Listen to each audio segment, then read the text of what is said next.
There is a fifth dimension. About the unknown. Beyond that which is known to man. The Garden of Thought. The Babylon Project was our last best hope for peace. Unexplained. Mythologies. This is the dimension of imagination. It is an area which we call The Garden of Thought with Jeff Lippman. Eventually, our sun will grow cold and go out. You're listening to something much bigger, something hidden in plain sight. It won't just take us. It'll take Marilyn Monroe and Lao Tzu and Einstein. All of us was for nothing unless we go to the stars. What you're about to learn will completely change the way you experience your mind, your thoughts, and yourself. And to make sure that history never forgets the name. The Garden of Thought.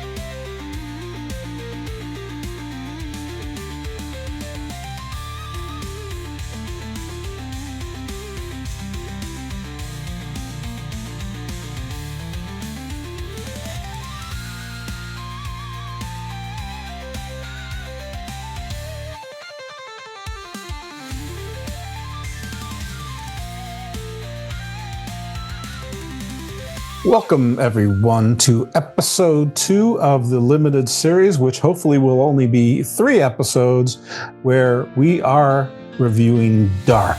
Who's we? It's me, your typical guest. Well, not your typical guest, your typical host, Jeff. Definitely an atypical guest.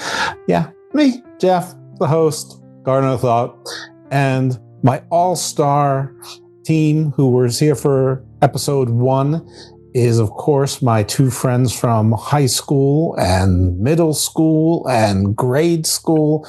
And this is just so sad how old we are. Again, ladies first. Dina Levy, how are you? Good. All right. Joe Restivo, how are you? Good. How you doing? All right.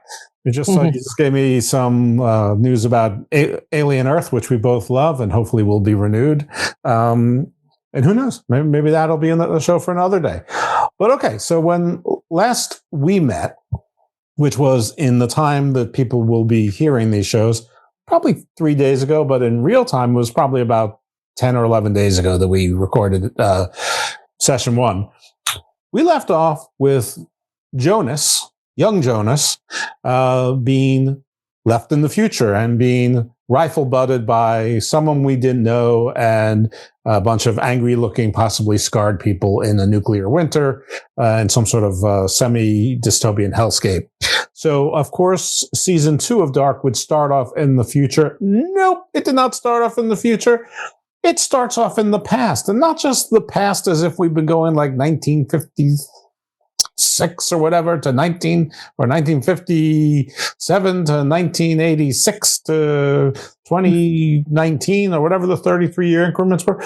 But we're going back to 1921, which if you include the future and the past, we are now in our 5th time zone, which is really wreaking havoc with, my general dislike of time travel as a device, and also it's ruining our own triquenta Trinity knot thing. So, any additions to where we're finding people now, like what's going on in this little scenario?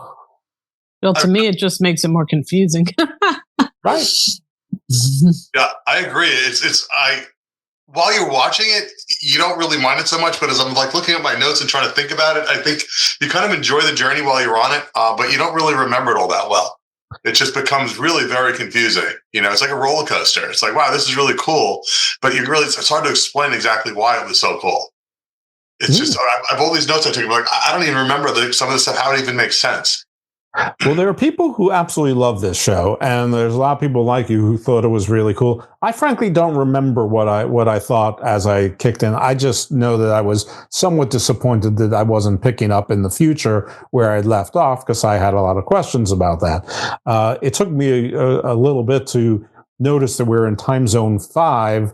So we've gone from time zone 4 to time zone 5, when sort of the whole concept of the show is this branch of 3. So, it's there. So anyway, what we learn in 1921 is that Adam was some sort of a prophet.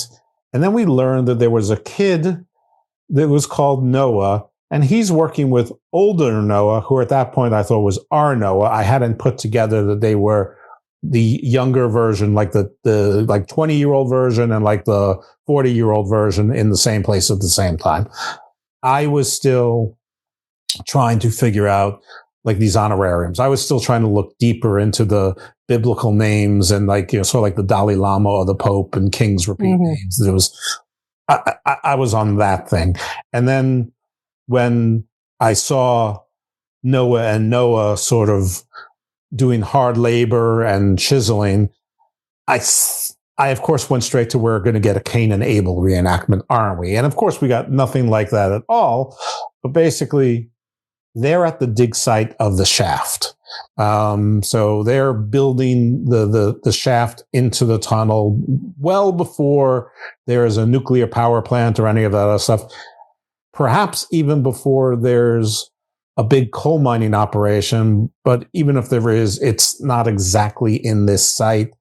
And I guess they're in the tunnel where everybody sort of flashes in and out of this time period. Is my memory right here? Yeah, I think so. I don't remember, but I think it pretty much is always the same area, right? Yeah, I think so. Well, it looks like the opening of the tunnel when they come out. I mean, like they always dress up that opening a little bit differently. Like I think in the current period or whatever, 2019 is like an old sectional sitting there. And then there's like an old fence and the other one. So I think it's definitely the same thing. But did you say that it was Noah and Noah that were there? Well, we didn't know. Yes, it was Noah, the minister. I kept calling him the priest, but he's a minister. And then it was a kid who had no name at that time, but then he made some reference to, you wonder why Adam's going to call you Noah, or wait until you find out why Adam called you Noah, which to this day, I'm still not exactly sure what that means. Yeah. Except in the most loose way of the ark, and everyone has the savior complex. Well, I didn't finish season 3, but I wasn't totally clear that the priest was also Noah. Is he? He is. Okay. But I didn't know who Adam was, so I figured that Adam must have been the priest, and still is, or maybe that Adam was the younger version of Noah, and then I was just all confused. Isn't Adam the older version of Noah? No, Adam is the older version of Jonas. Oh, that's what you're right. I'm sorry. I'm getting their names mixed up. See, I told you I was tired. No, okay. This is all this. Adam is Jonas, missing. Right, and Noah is the priest, right? Yes, and to make matters worse, so if you're going to be watching, you should probably watch it on Netflix. So you will see once you get to season 2 on the little clip that they show you, or the still to tell you, you want to watch Dark season 2. There's always a still clip. You're going to see a guy with like a melted face. He's sort of like a combination of like the people who lived underneath the Planet of the Apes who worshiped the nuclear bomb, combined with the fish admirals from the Star Wars movies. And so I'm not giving anything away to let you know that there's going to be this, hideous little short man wearing sort of like a typical Dr. Evil North Korea kind of outfit at all times. And spoiler, because this is a spoiler full show. We said at episode 1, but in case you start in episode 2, A, go back to episode 1. B, there are going to be spoilers all throughout this. We ain't saving nothing. In fact, we're going to try to figure some things out for ourselves, possibly. I'm still like, who's Adam at this point? And then they start going through quotes. So again, like if there's a rabbit hole, I'm looking at it. So taking a life gives eternal life. once one reaches a certain age, is this like Logan's Run? I'm like going in all sorts of directions. And then they post 2020, the beginning. Okay. I don't know where 2020 is the beginning. We've been all over the place, but I think that it's really just, they're trying to say it's about 6 months later in all the timelines, I guess, because the last time we ended in I think it was November 2019. Yes. So they're saying it's about this time, whatever. Just, I don't know if there's anything specific about it. I think they're just trying to frame it that a significant amount of time has passed, because I think we've watched seasons that really only took the place of several days, even though we jumped across different timelines. So we moved forward about 6 months. That's what I got out of it. Okay.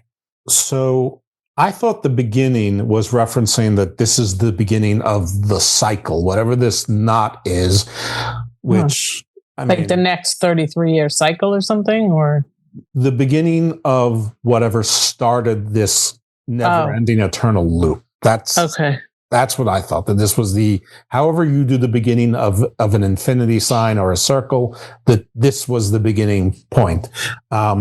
I'm wrong, but I don't know that they were trying to imply anything different than that. I don't know that my inference was wrong. It's just the show doesn't work out that way, that unless you go with everything's the beginning and everything's the end, which is something they say a bunch.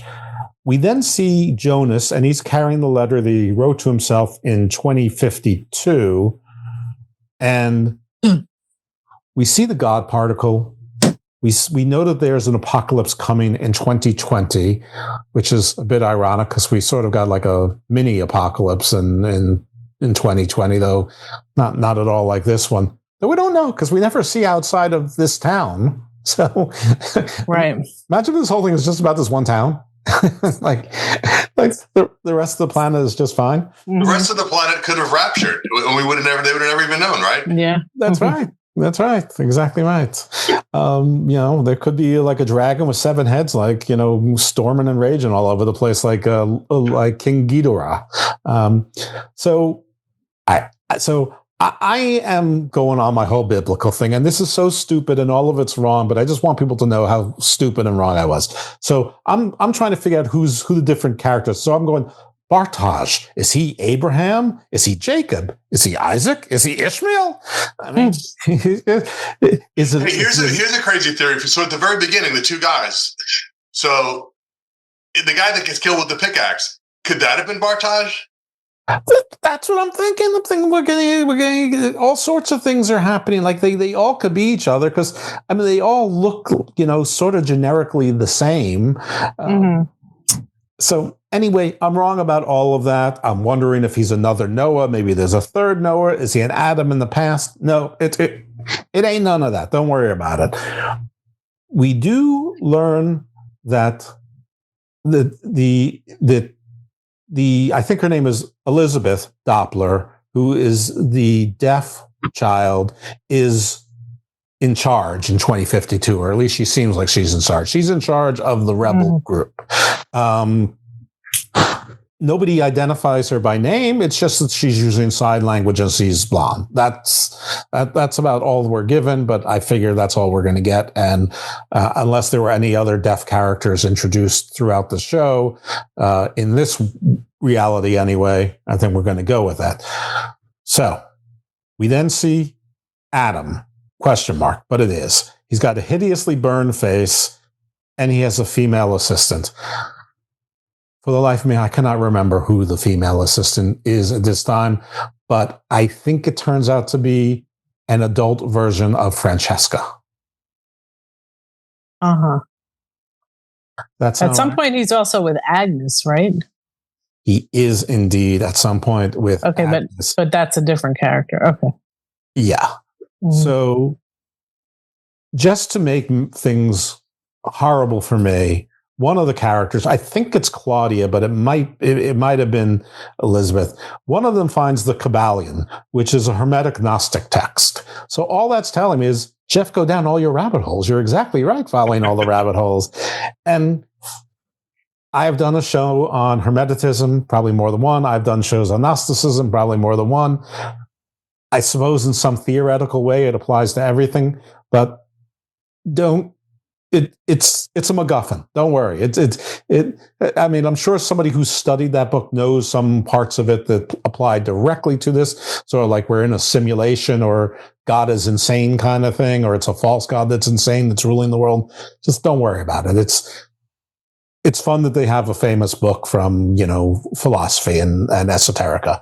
But of course, I'm going with the as above, so below thing, which is like the thing everybody knows from Gnosticism, but it's also from the Bible and, pretty much the reason for the Star of David and everything else. So, I mean, it's not exactly unique, but we've seen like a black dome emerge and go, over the town of, parts of the Whedon or Wyden or whatever it is with the nuclear plant. So we sort of get that above, below, and we've gone to parallel places, and and we've all watched Stranger Things, so we know about the upside down. So of course my mind is racing with this. So I'm enjoying that part, but I feel like the roller coaster ride that Joey is enjoying, he's just watching the show and enjoying it. What happened to Dina? She'll be back. Me, I'm making my own roller coaster ride. And probably needlessly so. Anyway, it's back. Dina's back up. So it's in 1921, and it doesn't appear that anyone has aged that we've seen in 98 years, which doesn't make sense to me at this point of time. Because I'm running down all my rabbit holes, I haven't figured out yet that there's probably time travelers involved. I mean, I know that there's time travel and we've seen it, but I sort of was still thinking Jonas might be special in that regard. So, isn't he? Well, he is, but he's not uniquely special. Like he's not making them travel, you mean? Yeah. I mean, right. I still thought that Noah was immortal. I still thought that Noah was like Jacob from Lost. I was still married to that idea, so to speak. They lead us to believe that he has the ability to start and stop the whole thing, right? I mean, to Noah? No, Jonas? Jonas, yeah. Kind of, yeah. But then isn't that like not really true, or? Well, we'll get to that. Yeah, we're gonna get that in season 3. But they lead him to believe it too. Yeah.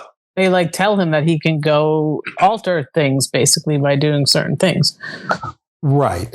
I mean, and there's two different motivations and there's two different factions who think things can be changed, but to a different outcome is necessary. Even though we're doing spoilers, I don't want to do that spoiler yet because I don't think we really get to that point until season 3. All right.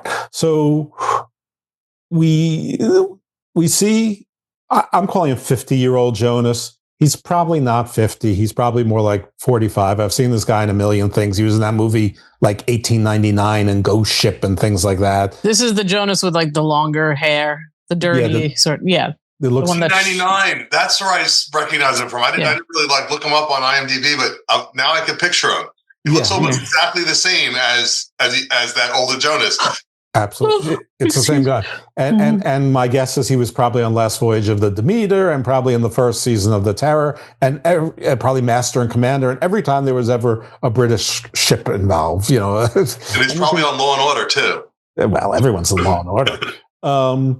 But so we see 50-year-old Jonas. He only closed the door. He didn't destroy it. But as it turns out, no, he did. He did destroy the hatch. It's just that it's only one part of the knot.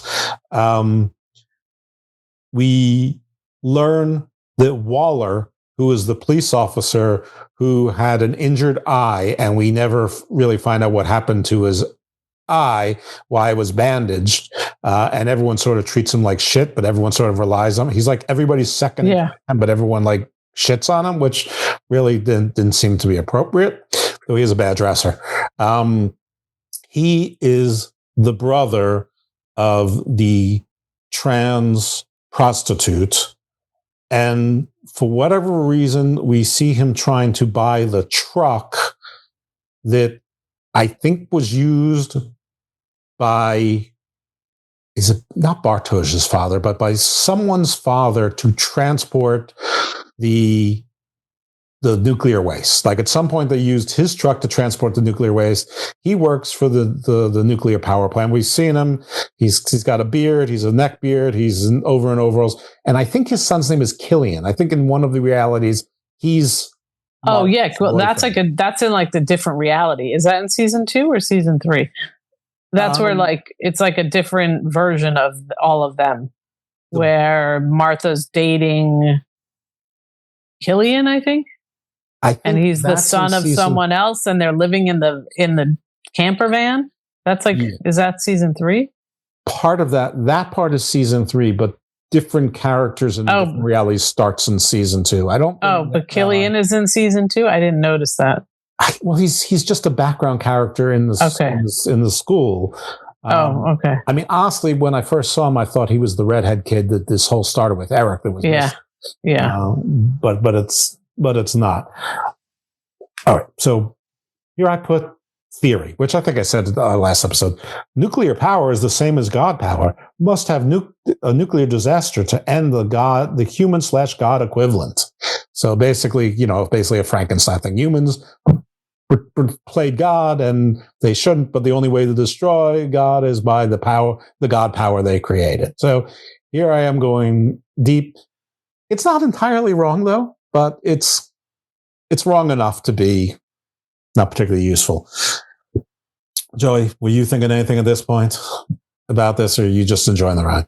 I'm just enjoying and thinking about those stupid barrels. I think which really have a lot more significance as we see later.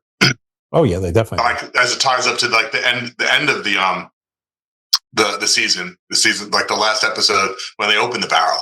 So following those barrels and what's going on by that prostitute's van and how those barrels are being moved around. It's just, you only realize that later on how all this kind of like plays back to, everything comes back to those barrels. Yeah. And whatever accident was that created them.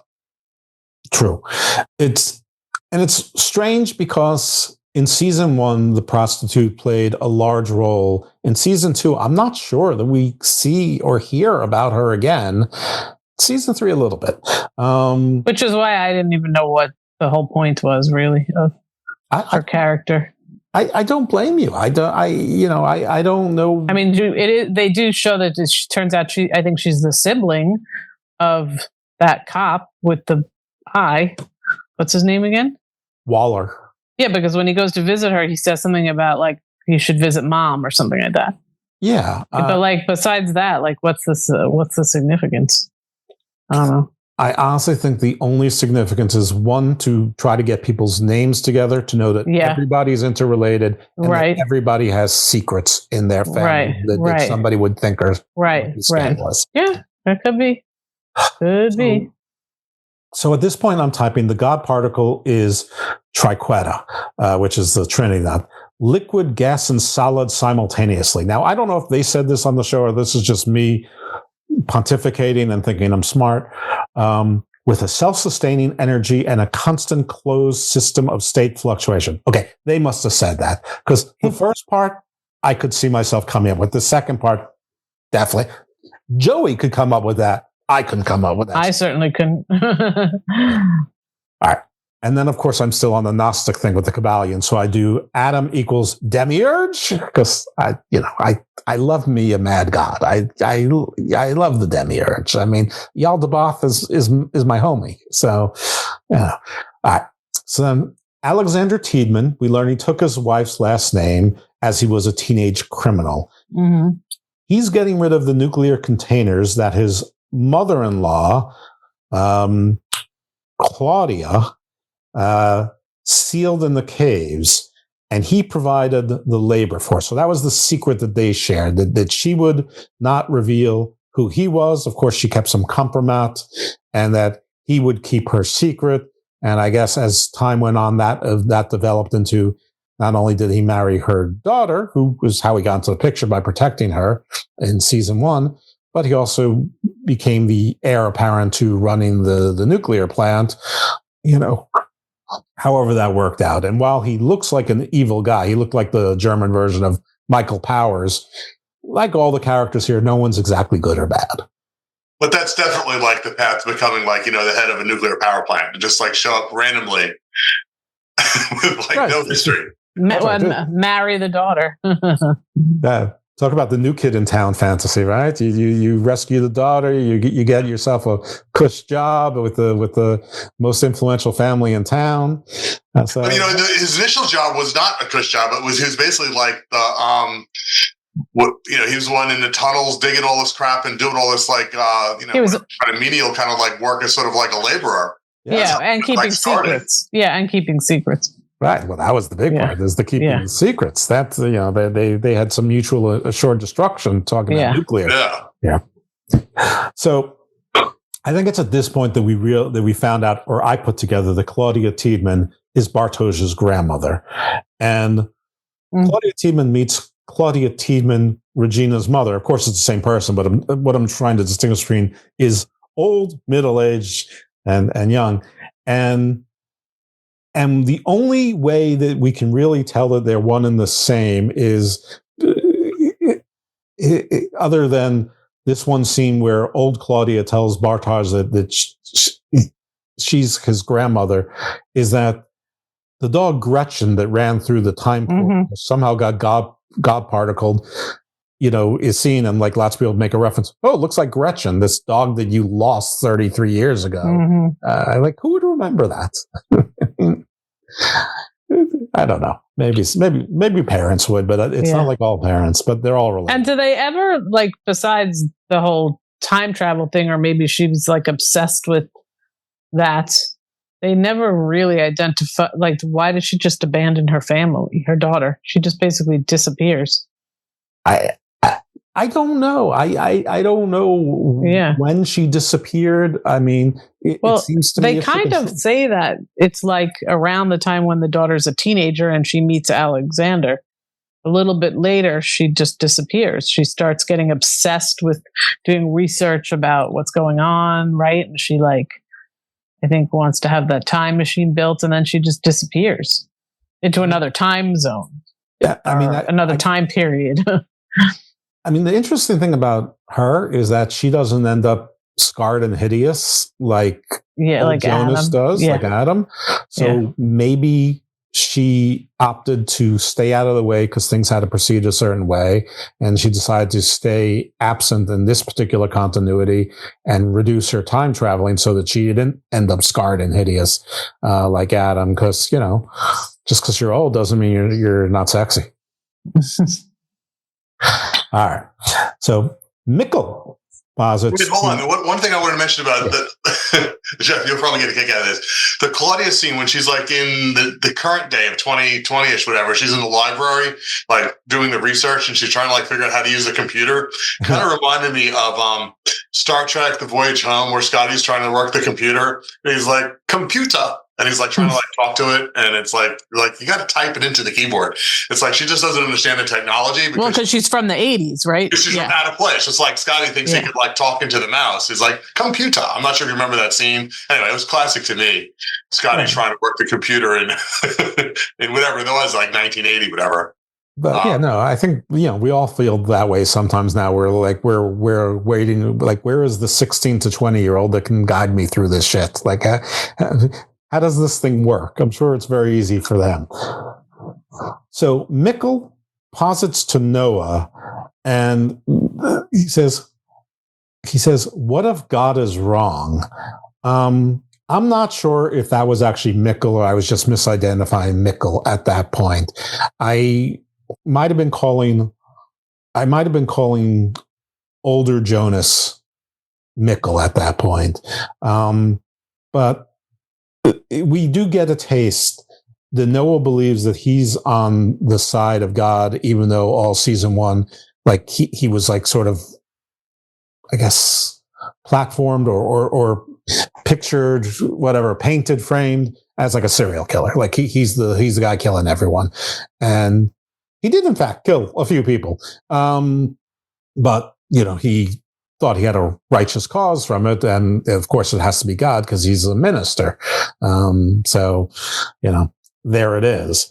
And he does, in fact, say, God is never wrong. And it definitely wasn't Mickle. This, I think, was another scene between younger Noah and middle-aged Noah. And he said, God is never wrong. So I guessed it was Mickle incorrectly and never went back to correct my own notes. Of course, then I'm back on my demiurge stuff. And I'm saying the demiurge is a false god who's a madman who works with archons who think they're angels. Okay, well, that's a nice little factoid. But I mean, obviously, I'm trying to think that maybe Noah and those cadres, they think they're the archons, that they're working for the demiurge. So I'm still there. And then there is something that says, like, in quotes, the white devil. And it's a painting, it's a picture, and it's of old Claudia. So, and then we hear tick-tock. So, pan back to Claudia. And old Claudia is telling middle-aged Claudia, never young Claudia, you must stop Adam to break the cycle. So that's sort of our first hint as to what's at the root of the conflict, that Claudia thinks you need to stop Adam to stop the cycle. And while we don't know the other flip side of that coin, we can probably guess. Spoiler, Adam thinks you need to stop Claudia, or at least not be stopped by Claudia, to end the cycle. Mm-hmm. So at this point, there's somebody says, my only aim is to take many lives, the more the better. Oh, those are song lyrics. Those are song lyrics that they make you think are very important. The heavy metal band is called Creator, of course, Creator, like the Exumundos Creatos or whatever. And then I see, and it's with a K. So, of course, I'm doing K Kabbalion. All right, folks, the only reason why these song lyrics are important is because the album comes out in like 2019 or something, and Ulrich finds, is saying it in 1986, or it comes out in actually heavy metal, like, yeah. So he's saying in 1953 the lyrics to a song from the 80s, right? And another character later on recognizes the lyrics from the song because they would just remember that quote as opposed to everything else that had occurred, 3 decades later. But that's the whole point, is that Ulrich, for whatever reason, his kid Magnus, I think the oldest one, was really into heavy metal, so he must have remembered the song. Anyway, then of course me going in another direction. Does time equal God, folks? Maybe it does, but that's not the plot of the show. Or if it is, I hadn't figured it out. We then learn that Noah is actually the brother of young Claudia's mother's girlfriend, who is also Ulrich's grandmother. So at some point, Agnes, right? Yes. So she is Agnes. At some point, she shows up with her son Trante to Claudia's house to board as a boarder. And so that is sort of their connection. But Agnes is Noah's sister. At some point, she was part of the Adam movement. At some point, she was trying to escape the Adam movement, maybe because of her husband. There's an inference that he was abusive, but I don't know that thread was ever followed. And at this point, I realize that Noah is a time traveler and he's not immortal. So, at that point, I'm not thinking about Agnes and Claudia and anyone else anymore, because I'm just realizing, oh shit, how much more did I miss because people are time travelers and not immortals. And so 1986, Claudia gives to 1986 Tannhaus the machine, the time machine, the pretty one, the one that he's supposed to build, that he does build, or we're starting to build, but she actually gives him a working machine in 1986. He seems to get clues on how to build this thing about 52 different times, and I keep thinking only once would have been necessary. But I don't know. Like, did you take anything else out of, like, I never realized that Tannhaus was so important, you know. No, which is weird because he wrote some book that you think is going to be so important, but I don't know. Yeah, and I don't think he is. Yeah, he's a bit of a MacGuffin too, because you know, because other people are building. There's other versions of the machine too, so it's not like he's the only one that can build it, right? As far as I know, that you know they used a term for it when something happens only because someone from the future goes to the past and gives you it, but you can't tell.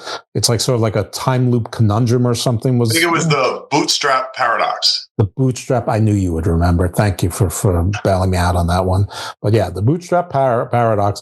But he's the one that brings that up, which I think is kind of relevant. And, you know, it could be that him building that first time machine enabled all the other time machines, but it also feels like there's an inherent time machine in the mountain, right? That one takes you exactly 33 years between the initial trilogy, right, of those 3 time periods, whether you go down one path or the other. Then these other machines come into play afterwards, maybe using the same whatever they had.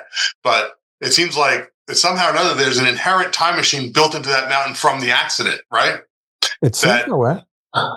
And it seems like that there's other ways that you could get other time machines, or including the electric chair thing they were making in one bunker, the portable ones from another reality that was sort of circular.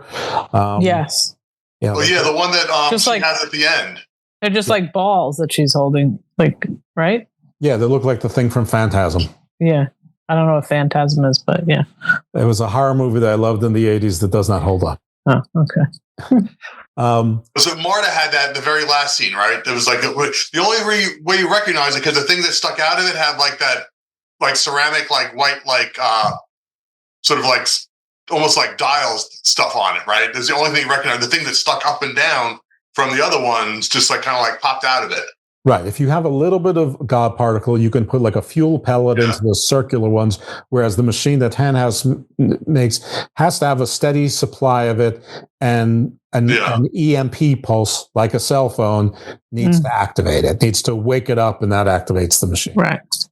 Hey, hold on, guys. I got some idiot at my doorbell. I don't know who this is. I really want to just like say real quick. I'll be right back. I apologize. Okay, I usually don't answer this door, but he's literally at the door. Hold on. All right. Well, we're gonna continue going on because there's too many systems for me to pause at this point. Yeah, I mean, there's just a lot going on, and I feel like sometimes I don't see how it all connects. Or like you said, maybe there's just a lot of MacGuffins. I don't know, because I feel like a lot of it doesn't seem to connect, or seem like there's any point to a lot of it. Yeah, that is probably true. Okay. So anyway, there is, at this point, Noah in 2019 kills Claudia in 1953. He shoots her with a shotgun, if I recall correctly. Where were they when that happened? Refresh my memory. Like, I mean, like, were they in a house or were they outside? I don't remember exactly. I don't remember that. I think he intercepted her in the woods. So, Joey, we didn't get that very far. We just said that 2019 Noah, Minister Noah, middle-aged, kills Claudia in 1953, but she's old Claudia. So, she's boom, shotgun blast. Right. In the woods? Was it in the woods? Yeah. Yeah, so interceptor in the woods. Because Agnes, because she wants to come back to Team Adam, which I thought she was tricking him, but she's not. There was no duplicity whatsoever. Yeah. She sold Claudia out. So Claudia thought that Agnes was on Team Claudia, and she sold him out. And one of the obsessions of Adam was missing pages from a book. What was the book again? Was it the Tannhaus book or something else? I thought it was the Tannhaus book. I thought it was too. All right. But Adam, once he sees the contents, he doesn't like them and he throws them, without really telling us what's in them or what the significance of them is. And they were really important. As it turns out, Noah actually withheld some of the pages from Adam, I guess, because nobody trusts anyone, and a little compromise there as well. Maybe he doesn't entirely trust his sister. And I'm not really sure how important this is or isn't, but his sister Agnes sort of seduced Claudia's mother, maybe. Mother, yeah. Yeah.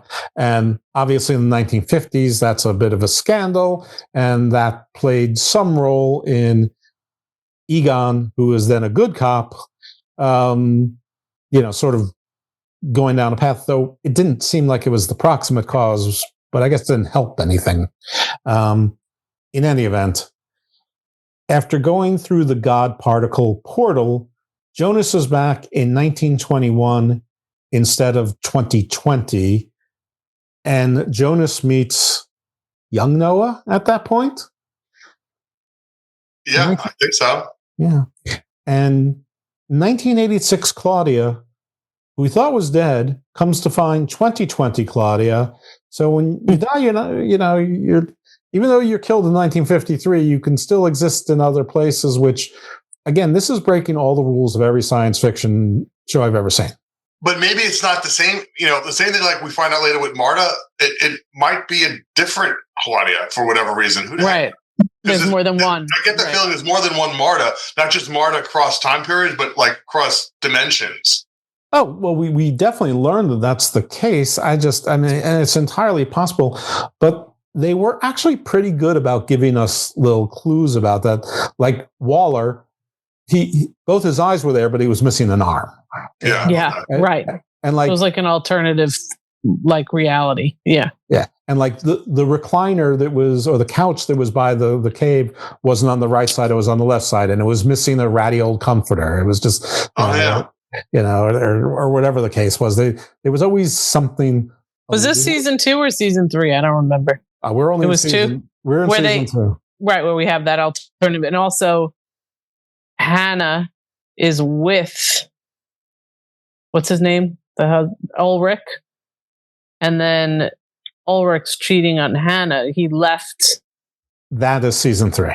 That's season 3. That's season 3. Okay. So you did see part of season 3. So a part of it, but only a couple episodes.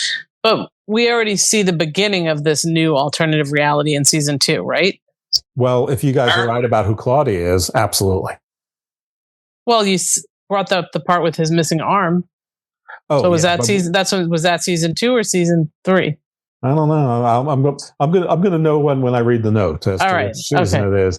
I feel like it was season 2, but maybe it was season 3. Because that's all part of he's Ulrich's with Hannah. That's all part of that different reality, and then that Waller has his eyes are fine. That's all like part of the same couple of episodes, I think. Yeah. So yeah. So all right. So Claudia comes to find 2020 Claudia. She learns that Claudia's henchman Alexander became her son-in-law and power plant successor. So she learns that. We already knew that. And then there's like some federal cop who shows up who all of a sudden is very interested in the case. And since I'm not sure who's who, I'm trying to figure out how he's tied in. Like, is he Adam? Is he somehow important? I mean, he's tied in, but it's nothing that deep. He does have a personal interest because yes. I think one of his brothers was killed whenever in either the 50s or the 80s when two kids, it was in the 80s when two kids were killed. One of them was his brother. And he suspects, I guess, that Alexander or somebody, whoever killed him, is still in Whedon. He's not nearly as important as I thought. Weller's Eye is still a mystery. It's about to be revealed when 1986 Claudia crosses a highway with the machine in like a giant sewing box. And 1986 Claudia looks like a very 1986 person. However, she looks nothing like old Claudia. Nothing at all. It's just the casting is so disconcerting. And I know I complained about the last time. Noah brings Jonas to Sickmundos. So apparently, in whichever reality you're in, the people in Sickmundos, whether they're Team Adam or Team Claudia, they're all in the same lair, which seems to be underground, which has a very elaborate marble flooring, giant dark blue, cobalt blue walls, a giant painting over a fireplace of Adam and Eve, a desk, and they both have family, sort of the conspiracy, family trees on two sides meeting in the middle, which basically sort of shows them as mirror images of each other. And Jonas says Claudia became what she was because she was fighting the inevitable, sort of like you can't fight fate, you can't fight the Norns, or whatever the case might be. So, and Claudia's like, no, Jonas, you must stop Adam. And Adam's like, no, Claudia's the problem. I know what's up. And he never quite says it, but he says, I mean, you should trust me because I'm you. Like, I mean, he does say that. Well, he says a few times, like you're going to become me, or you must become me. And there's a few times Jonas says, I'll never become like you, but he never just says, dude, I'm not asking you to trust someone else. I'm asking you to trust you. Right. I'm you. Yeah. I mean, seems like that would have been a more convincing argument, especially over, Jonas, he was in high school. He's what, 18 now, 19 now? I mean, they have some sex scenes in this, which is, they get a little bit, we see some boob in seasons 2 and 3, which we didn't see in season 1. So I'm assuming that the actresses actually. With a sex scene. Huh? Season 1 opened with a sex scene with Ulrich and with Hannah. That's sure, true. but I mean with the teenagers. So I'm guessing that. You're right. Okay. I'm guessing that the kids actually turned 18 between. Why? They're allowed to have sex before they're 18. Maybe not on TV though. Maybe not. Maybe who knows what the laws in Europe are? But Netflix still has to deal with whatever. It's kind of right. Or maybe not to show a boobie. I don't know. Well, the actors have to be 18, but the characters don't, do they? I don't know. I don't know the rules. No, definitely not. The characters absolutely. Yeah. And I'm not even sure if the actors do, because it's in Germany, and I imagine that your parents can sign a release because it's only like a year later or something, right? Sure, but they were high school, so I'm figuring. Right. So either they graduated or they're I never saw anyone graduate. Well, that's true. Now, listen, it's not 90210. We weren't marching for graduation. Their graduation was not the pivotal thing in their teenage years. So their high school experience was defined by something else. Well, they're drinking beer in high school. They not like sure we are. weren't, but yeah, and time traveling and committing murder. And right. So, bumpers for them.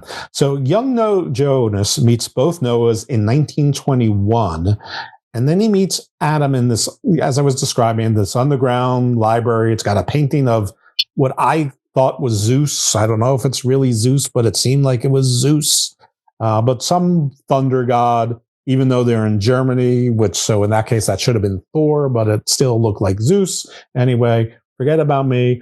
He reveals that the scars are for traveling for long times and that this takes a toll on him. And he reveals that he, in fact, is Jonas, just older, and he changed his name for reasons, because he's got to be the next Adam, even though, the next Eve is still unknown.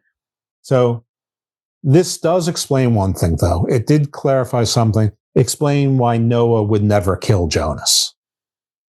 Because I always felt like Noah was trying to kill Jonas, and he never did. And so that made sense of that for me anyway. Claudia at this point says that the God particle is part of the devil. And I mean, by now the audience knows what that means. It means Jeff is going back into his, esoterica, and spiraling. But Claudia is also the white devil. She is the white devil, exactly, which is also confusing. But I mean, I don't think she dubbed herself the white devil. I mean, I think it was an acronym. So but her father called her that just before he died, after she killed him, right? Did she? Yeah. Did he? Well, she accidentally killed him. Remember, Right, she confronted him and he falls. And yeah, but did he call her lets that? him bleed out. Did he call her that? I don't remember. All right. Which one is her father? Who's her father? Claudia's father? Tiedemann. Yeah, the cop, right? The cop. And remember, she takes him like she finds out he's gonna die because she reads like a letter or something. So then she goes to his house to stop it because she reads a letter that he's gonna die on like this date in 1987. And then she says she wants him to move in with her. He's doing like cancer treatment, and then he starts kind of like pushing the issue about something with the time travel or something, Yes, or the missing kids or something. I can't remember exactly. And that freaks her out because I guess she knows it's true. So she gets so mad at him, and then he falls. And yeah, I don't know. Actually, he was getting ready to call the cops. So he's like dialing some old fashioned phone. Yeah, because he feels like something is amiss. He's like, I know about the time travel, whatever else. She freaks out. He falls.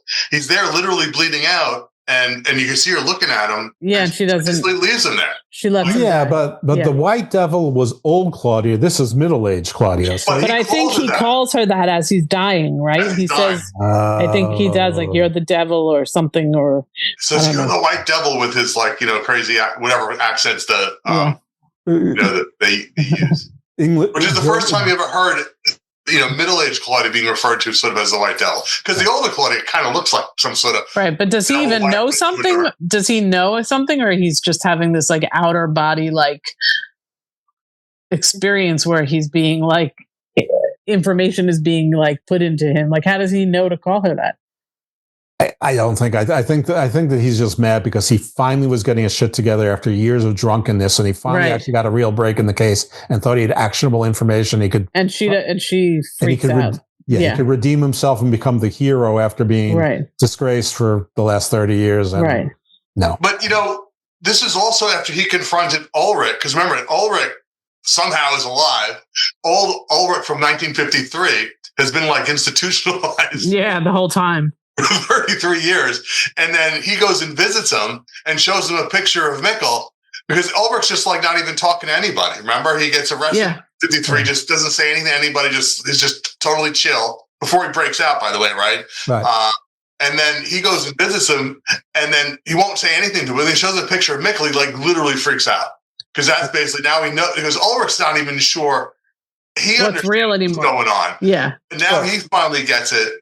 And it was like classic when he breaks out, and then they capture him, and he's in the car. I'm not sure if you're going to get to this later. I don't want to spoil your flow, Jeff. So he's in the car, and they're driving him, and he sees the kids who time traveled to 1986. He's like, oh, shit. Yes. I got, when Ulrich escaped from the prison, I got such vibes of Rosie LaRue escaping from the asylum in Strange Brew with the Mackenzie brothers. Oh my God. I gotta watch that again. And, it was between that and like The Big Lebowski, but it's like that's all I could get out of it. I mean, I found it to be ridiculously comedic with his unkempt long hair, and and like everybody wears the same thing every day practically. I mean, nobody changes their clothes. I mean, it's just absurd. Anyway, so at this point, I have dual question marks after this. Did Jonas get his Aunt Martha pregnant? And I don't know why I thought this here, but I think she had an upset stomach or something. But he did get her pregnant. But we don't know this yet.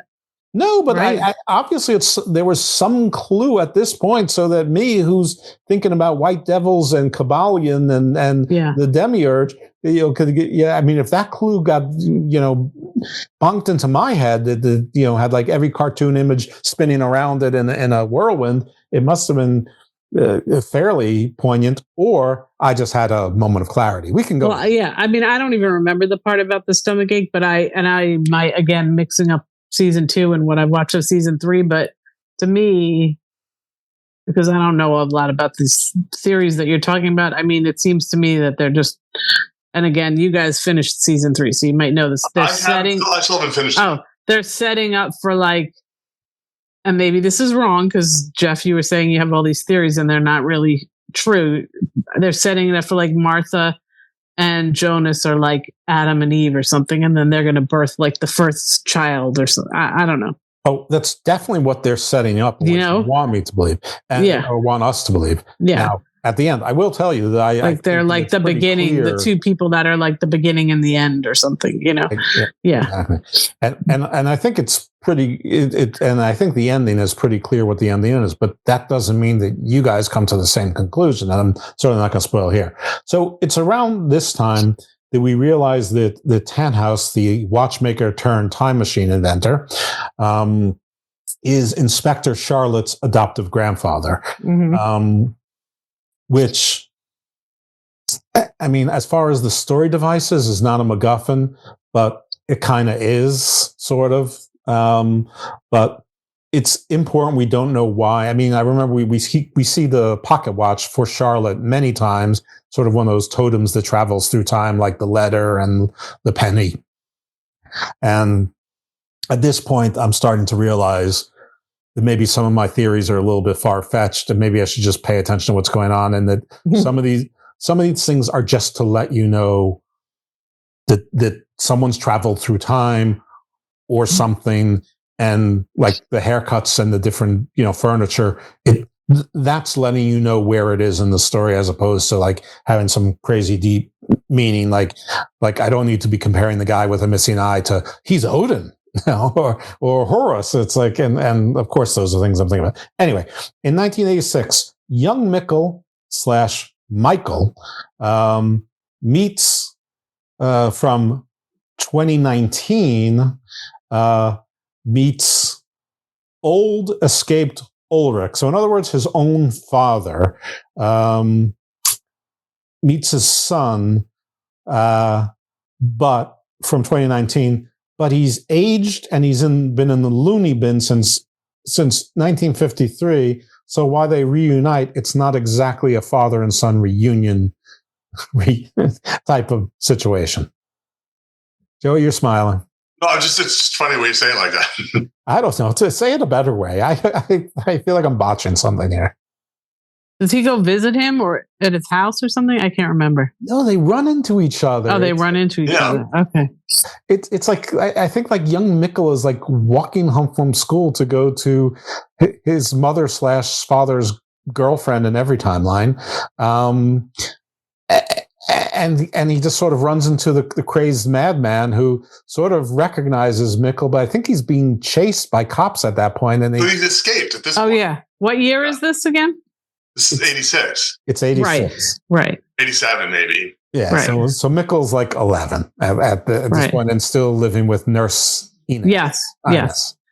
All right. Oh, yeah. And then he takes him and they escape, and then he gets caught, and then she takes him back and drugs the kid, drugs Mikkel.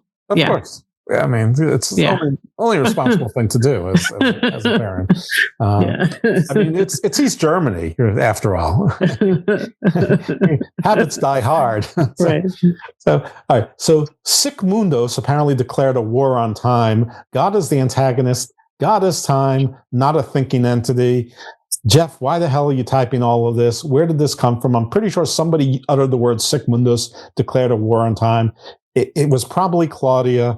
The rest, I think, came from my head. I'm not sure. Does any of this ring a bell to anybody else? No, the term Sic Mundus does, but that's about it.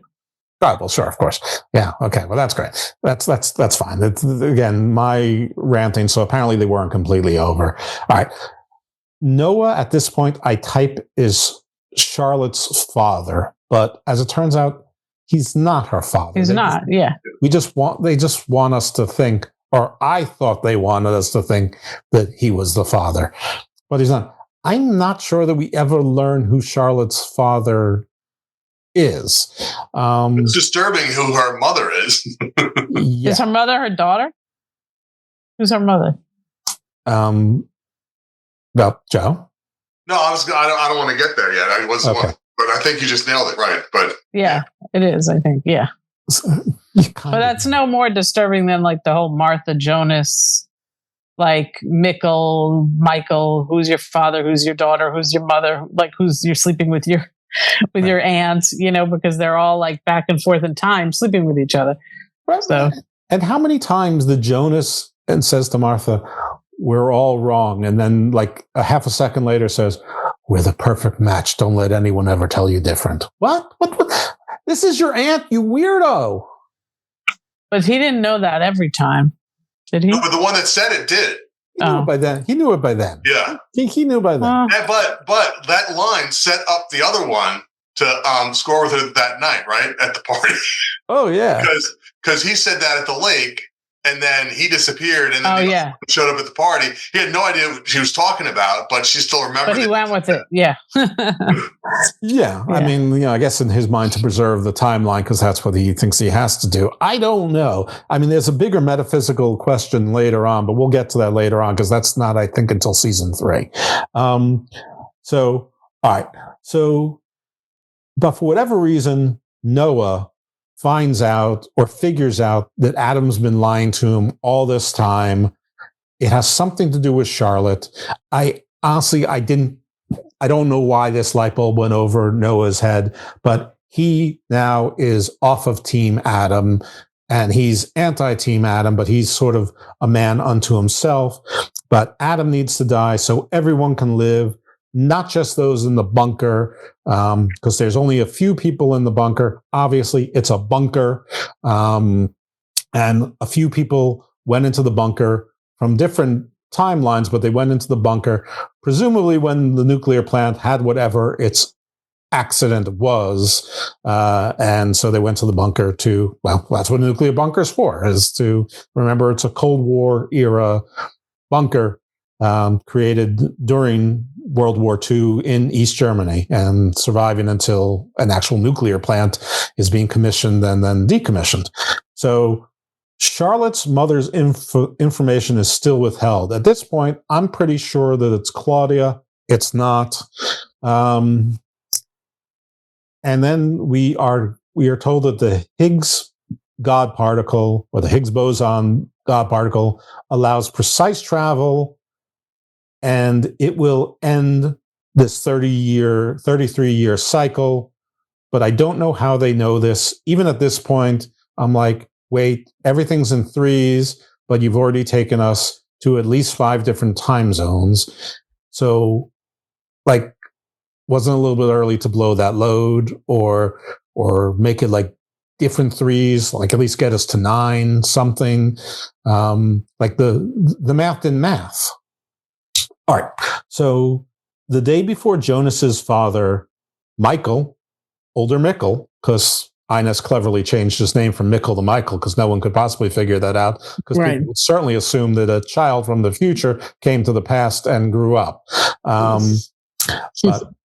the day before he killed himself, Jonas is trying to prevent that and change the cycle, and he thinks that will end the whole Jonas becoming Adam thing. And if he succeeds, we will reorder the whole world together. And I'm like, one of you is going to be gone. But I guess that's not how things work. Maybe this Jonas was a different dimension Jonas at this point. I don't know. I'm not exactly sure. I mean, I thought the point of ending the cycle was to sort of end all these different time travelers being able to exist simultaneously. So at this point, I'm sort of at peace with people from different times can exist in the same place at the same time. But I am not at peace is if you actually successfully end in cutting the knot that they can still coexist. Like all of them should be gone except for one. That's just the way I see things. That's the Lippmann principle. Anyone? I don't know. All right. The show's going to be more interesting if you guys say things. I mean, I think the whole thing was so confusing. It is. There was so much going on at once. I know I keep saying that, but like I'm following it, but I'm also confused. And I agree with that. I think that this show is the kind of thing that it wants you. And it came on, I rewatched it. So I'm still not really sure how season 3 ends, even though I'm halfway through a rewatch. Is that while you're watching, you kind of want to binge it because you really like it. But then once you're kind of done with it, it's like you say, hey, I enjoyed it. I enjoyed it enough to actually want to kind of binge it. But it's it's tedious to kind of think about all this stuff. After the fact, it's like I don't really know that I really want to remember everything. Although I took notes, that's why I'm able to remember this stuff. I think, Dean, I know what you're saying. It's that it's just so much is going on. You really enjoy the journey while you're on it. Right, like if somebody quizzed me on it, I'd have trouble answering half of the answers because there's so much to follow along on. Yeah, you want to keep watching because you want to find out what's going to happen. Yeah, but is this too much? I think there's almost like too much going on. For that purpose of reminiscing it. But while you're living it, it's like if you got the time, it's like, hey, I'm going to watch another episode tonight. Like, this is great. I really love this. It's kind of addictive in that way because it really keeps you going because it keeps you guessing. There's so much crap going on. But with that said, it's a little bit confusing after the fact. That's why I'm glad I have some notes, but even I don't have I think nearly enough notes. Yeah, my notes are mostly contemporaneous, so they don't necessarily make sense in hindsight. But I can tell, that I'm still enjoying it because I'm still falling into old Jeff habits, even though I keep telling you that I figured out that it's not that. I fall back into those habits, but less. So at this point, I'm still trying to figure out this whole two people can live in the same time, can be at the same time from different times. So my theory at this point is that you can't live for a very long time. You have a limited time span where you can coexist. Folks out there, even if that's the case, there's no indication from the show that is the case. And they make a big deal about the St. Christopher charm, which St. Christopher, of course, I looked this up, is the patron saint of travelers. So of course it makes sense. And of course, then I am going into my Mercury, Hermes, Odin thing. And then because of the Kabbalion and Gnostic, the parallel, the cognate, so to speak, in that philosophy or religion is Abraxas. So I just love the name Abraxas. I love the fact that Abraxas has a rooster head. So, so I'm thinking about Abraxas right now and then, and then I've got to pop myself out of it. So old Claudia then intercepts Jonas and says, hey, everyone thinks everyone else is a pawn and must kill Adam. But not everyone is a pawn. Everyone has their role to play. And all this has happened before and will happen again unless you kill Adam or stop Adam. But I think she said kill Adam. But at no point in time does anyone ever kill young or middle-aged Jonas, which seems to me which would have achieved the same goal if you're killing Adam. Yeah, if you're on Team Claudia, it's like the baby Hitler thing. I mean, you got plenty of chances to kill the same guy, but they don't. Now that could play into Joey's they know about the other dimensions thing, but they did know about the other dimensions thing. But in some cases, maybe you can't kill people because doesn't Noah try and kill Adam and the gun doesn't fire? So there's something about the continuity of these timelines that it's almost like there's a self-preservation of the timeline where you can't alter certain things. That's right. Remember that specific scene where the gun misfired and someone else obviously comes in and does the job. But remember that? So I think that I think is the only indication I remember seeing where the timeline had this self-preservation thing where it said, look, you're not in a position to change this. Someone else can, but you can't for a multitude of reasons. Was that the scene in the house? Well, this is right now the scene in the house. In the underground lair, right? Oh, right. But it happens a few times. You're right. I mean, there's a few times where people try to kill people and it can happen. But I mean, nobody tries. But at this point, Jonas Prime, is trying to save his father from killing himself. And then a different Jonas comes in to make sure he does die. And he's very mad at Adam about that. But he's like, you must let it happen. But no, it's not different Jonas. This is when the nuclear power plant must have its explosion or eruption because the entire sky goes black and the storm comes in and they have to run out to save themselves. Right. So again, fate interceded and Michael died one way or another from that. So apparently the theory goes is that Jonas now believes that he must kill Adam because he can kill himself. He's the only one who can kill his future self. And then we see, so at some point, Martha, she's the one who gets shot because Jonas can't get shot. And, right. And Adam points the gun and shoots Martha, and she's dying, and Jonas is trying to save her. Am I getting the Mikkel scene and the Martha scene confused? Oh, I think it does happen around that time. No? Yeah, I think so. I think Martha walks in, or she was following him. Yeah. To, like, stay outside, and then she gets in the way or something, right? Right.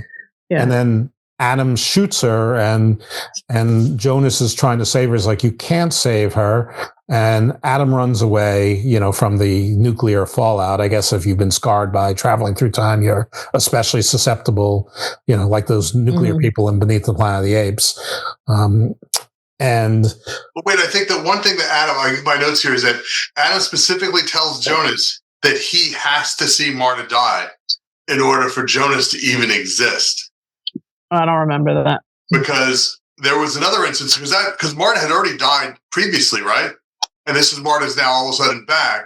And I just, for some reason, I thought that was relevant. And I wrote specifically that down, that Adam said Jonas had to see her die in order for Jonas to exist. And that's why I think it's really important we see the other Martha, come back with that other alternate time machine. Right. And this is where we see another Martha in sort of a more goth outfit with a more stylish haircut, like more of a bob haircut. And so instead of having like a different appendage or an eye missing, they just basically she had different hair and different clothes. Yes. Different outfit, different haircut. And Jonas says something like, "Where are you from?" And she's like, "You're asking the wrong question. It's not what time I'm from, but what world."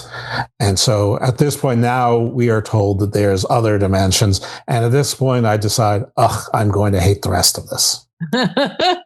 That's funny. So that's how season 2 ends. That's kind of funny because I'm watching season 3 and I don't like that whole alternate universe, whatever's going on either. I want to keep watching it because I want to know what happens, but I'm finding season 3, I don't like it as much. I don't like that other place where they are or what's happening. I don't find it as interesting. Yeah, I was with you, but I was sort of half checked out already with the dimensions. Yeah. Now, Joe, I'm going to ask you the same question I asked last time, because you framed this in 3 parts, that like each season has its own sort of, theme and arc and whatnot. So what would you say is the arc and theme of season 2, and how does it build upon season 1 so that when we get to season 3, the good people out there sort of know at least the theory of Restiva? I think for season 2, they're really trying to create this whole, this loop of how everything can sort of happen all at once. Like you're saying, the same people could meet each other, right, in the same time, that you would never really have thought that sort of in season 1. And also by really diving into 1920s into the 2050s, and that there's this really wide-ranging loop, and that this thing is a cycle, that it's not just people just traveling, like in season 1, and they're just going back and forth in time. You didn't feel like there was a loop going on. At least I didn't feel like that from season 1. Here now, you're really starting to feel there's a loop, and there's a cycle that potentially could be broken. Absolutely. And we, and it solidified that Jonas at the end of season 1 did something, but whatever he did wasn't good enough. Maybe even less impactful than when they blew the hatch in the end of season 1 of Lost, or maybe a little bit more impactful, but still not enough to really change anything or change anything at all. It still leaves us with a whole lot more questions than answers, that's for sure. We hardly had a chance to miss Marta or Martha before we got a new Martha or Marta. And I, for the life of me, the scarred face I can deal with on old Adam, but I have no idea why he's 3 inches shorter than Jonas, and why young Jonas is shorter than middle-aged Jonas, who really isn't middle-aged, but close enough for. Some of the actors they really nailed with different time zones, with time frames, and some of them they missed horribly, like you're saying. Yeah, I think the Katarina one, I think, is really just like, and Ulrich. The Katarinas and the Ulrichs are just like perfect. Well, I almost feel like Ulrich's the same guy with long hair, or no, he really looks. The young Ulrich. Oh, okay. Yeah, the young Ulrich really reminds me of the middle-aged Ulrich, and the same thing, the young Katarina and the middle-aged Katarina. Well, that was perfect. That was perfect. Yeah. That could have been her daughter. Maybe it was her daughter. I thought young Hannah and older Hannah were okay. I have to be. I don't know what Hannah does for a living. I just don't know how she had money for anything. It's like she's like a massage therapist. She is a massage therapist. She's a massage therapist. Because remember, there's a scene where I think Alexander goes for a massage, and then that's when she threatens him. Right. Because every nuclear power plant has a massage therapist. unless it's not at the plants and he's visiting her wherever she works. But either way, it's ridiculous.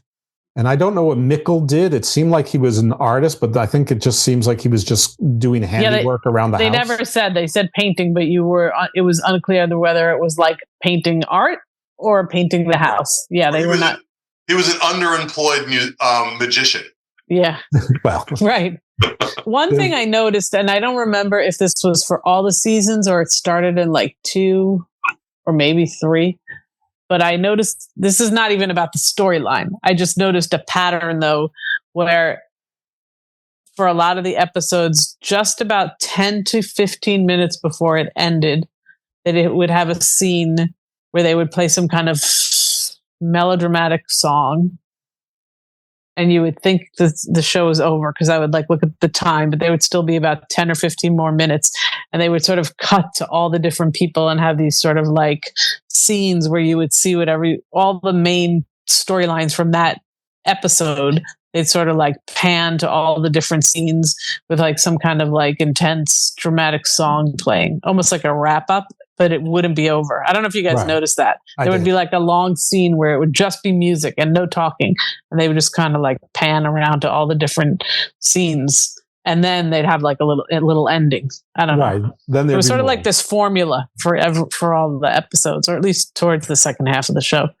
I don't know if they were doing it in the first season, but I don't remember, but I definitely remember that formula, and definitely remember the first few times being caught and then being like, leave the music till the end. They would do it before the end, and then sometimes they would have like some split screens too. They started doing that with the different age versions of each character, like showing them when they're 20 and showing them when they're 50 and showing them, That was helpful. Yeah. I do remember when they were showing. Yeah. So I do remember when they're showing like the 80s scene that there was definitely. Tears for Fears Shout was in there, I think, somewhere where they like go into like this 80s. That was probably season 1. Yeah. But I think some of the music was really more, at least the pop music, not necessarily the original score, was more European or German influence. I think there's a Falco in there somewhere. Yeah, it sounded like a little bit like there was Nena. Yeah, and then but some of during these scenes that I'm talking about, the music would be a little bit more moody and like ambient. You're talking about like the score, not the song. Well, I don't even remember if it would be a pop song or the score, but it would just during these scenes that I'm talking about, it would be sort of like moody and dark, and then it would just kind of Nirvana instrumental, but it wasn't. Nirvana instrumental, like slower versions. Yeah, it was like grungy, like from the Batman. That kind of thing. Yeah, exactly. Like that. Exactly. Yeah, it was a strange use, but the split screens definitely helped, except when it didn't. But overall, it definitely helped, because every now and then they weren't showing you like the same people; they were showing you like people who were related in some sort of plot way, and so it wasn't even really consistent with that. Which I could use some consistency. But by the end of this season, I think I was done with my philosophy, esoterica, and mythology and all that. Let's see, because I haven't reviewed my notes for season 3. Are there any way to sort of wrap this thing up other than just we learn that there's this cycle. It's every 33 years. It's not just 33 years. There's two sides. There seems to be a little backbiting, but we are led to believe by the end that Claudia is the side of good and Adam is the side of bad. Right. But which we don't realize earlier on. They make it seem like Claudia is bad, and then that kind of switches, right? Because she's the white devil, and then all of a sudden you think she's the good one. And the strange thing is we're seeing, I mean, basically, I guess my view was being shaped by young Jonas's view of things. And young Jonas wasn't too into middle-aged Jonas, and he certainly wasn't into Adam. So he didn't really care too much for either version of himself. But he seemed more frustrated with middle-aged Adam or middle-aged Jonas than he was with, he just sort of hated old Adam. I don't know, but maybe I was going to say confused is the part we need to know because I mean, I do think one of the things that this season shows more than season one is the whole key, or that somehow you don't totally understand it all yet, but that the key to all of it somehow is Jonas and Martha, and then the two sides of Adam and is it Claudia? So somehow those are like the most. They're like there's other key players too, but they seem to be the center of it all, which I guess we'll find out more of in season 3. So, and I think the other thing too, if you think of the way season 1 ended, where who were the two that almost touched through the portal, that season 2 kind of ends almost like with Charlotte and Elizabeth kind of like seeing each other like through the portal that opened up. Oh, yeah. So there's I think that the 2 seasons kind of ended very similarly. I'm not sure if the bunker scene was after that or not, Jeff. I think they ended with them sort of in the bunker surviving, but I forget. But after they open up all these portals, kind of simultaneously, which really all kind of starts with that investigator guy having him open up that yellow drum sort of at the drilled through the concrete to open it up, kind of started this whole mess. But Elizabeth in the future is mucking with the portal. Someone in the past is mucking with the portal. It all happens together. And then somehow these two are looking at each other. And I felt wow, this really feels like how season 1 ended. Yeah, it was. Yeah. I mean, I think they built on season 1. They told us what the world was, what the issue was. I mean, we got a much better picture of how everyone was interconnected and why and intertwined and sort of what the conflict is. But, I guess we're closer to resolution just by having more information, but and knowing there's only one more season. But if this ended and we didn't know there was only 3 seasons, it could have very easily been any number of seasons. This could have gone on forever, which, I mean, I'm glad it didn't. I mean, that never works out well, even if you love a show. I mean, it could have ended with season 1 with him getting knocked in the head in the future. It's right. It would have been rewarding saying, all right, I don't really know what happened, but, I don't know whether Tony Soprano's alive or dead, And yeah, well, Tony Soprano's dead. I mean, if nothing else, we know James Gandolfini died. So yes, exactly. sort of settles that. Yeah. All right. Well, I think we've covered our mission. I feel like I'm doing too much of the talking. I hope that people are amused by my constant side quests. But if you haven't watched the show, I don't know that you know that they're side quests. I'm just telling you that they are and hoping that you don't fall into the same pitfalls that I did. Most likely, if you're normal, you won't. But if you listen to the show, you're probably not that normal. So you might. True. Or watch this show, yeah. Yeah, it's a bit of a conundrum. I mean, my show. And the others, and Dark, both of it. I'm going to go with Dark is probably, and no need to insult myself, but yeah. But isn't the show really about fighting yourself? Isn't that what the show is all about? Isn't that what life is about? I guess. or to stop fighting yourself. All right. Yes. Anyway, we have one more season. I promise you that the show does wrap up. There is a conclusion to it. It makes sense, I think, and I think it's fairly satisfying. And there are some more twists and turns, and some more things that are going to make you go, ew. So folks, you're not going to know when we record again because you're going to hear these shows. I'm probably going to drop them in 3-day increments, just back to back to back, because nothing else really makes sense. So if you are following along with us, binge watch, or you're going to get spoilers. So, anyway. Joe, I don't think that you do, but if you want anyone to find and follow you or watch your music, I know you're mostly local to Greensboro, but go ahead. I really don't know much to follow. I'm in a Doors band called Rushton Motel.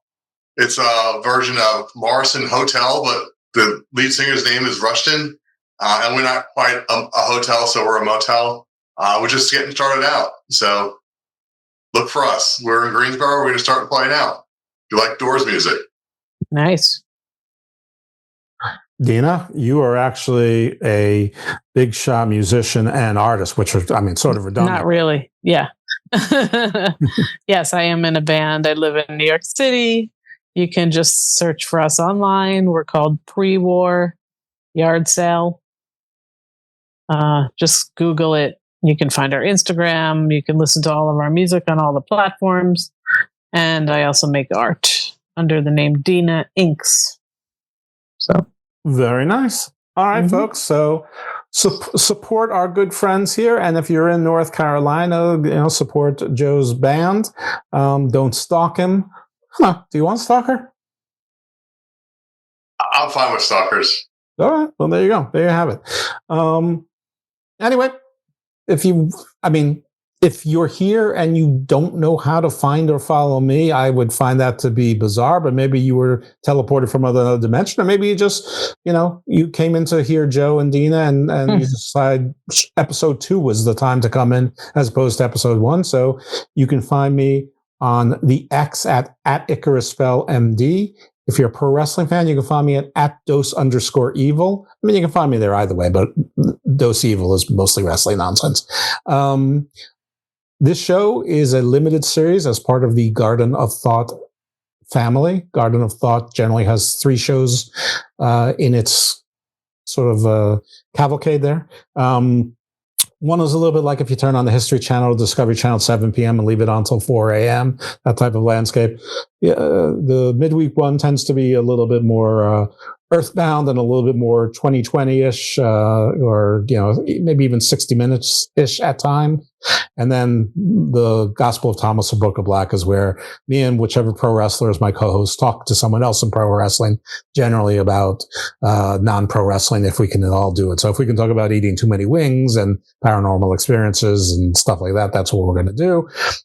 We actually just recently spoke to Doug the Epic Malo, who just got famous this past month because he's the guy who actually jumped into the ring to stop Raja Jackson, Rampage Jackson's son, from killing a dude in a wrestling ring. And he didn't actually really want to talk about it, and we didn't want to talk about it, except we had to because Raja finally got arrested and charged with aggravated felony the Thursday night or Friday before. We talked to him on Monday, but so that's on there. And I do some shows on Wrestling Soup also. I do a LFG review with the legendary Lufisto, female wrestling trailblazer, a show called Body Slam Briefs, and a show called Dose of Chocolate where we review Evolve on Tubi. So that's it. That's enough for me. Thanks to my guests, and you'll hear us all next time. Good night, everyone. Thank you.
Thank you.